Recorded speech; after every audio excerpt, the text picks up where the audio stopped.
с Асан Барашем мы уже давно знакомы. В основном у него работы авангард, у него примитив такой. Вот мне всегда нравились эти работы. И вот однажды я у него случайно увидел в мастерской портреты, вот ранние работы. Просто настолько удивился, что захотел приобрести у него их. Долгое время я с ним разговаривал, он не хотел с ними расставаться.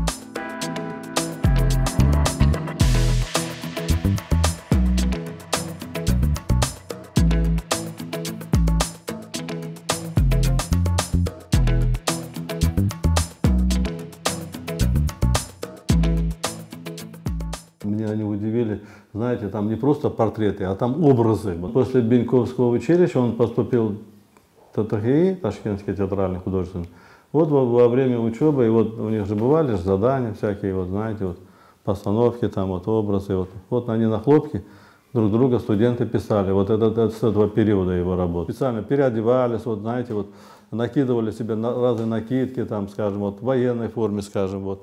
Вот они друг друга вот так вот одевали, и вот постановки такие, вот специальные образы создавали. Переодеты однокурсники, да. Вот цыганка работает, даже она не цыганка, а просто образ такой. Вот. Раскрытые такие, яркие образы, да, вот, как будто бы театральные такие образы.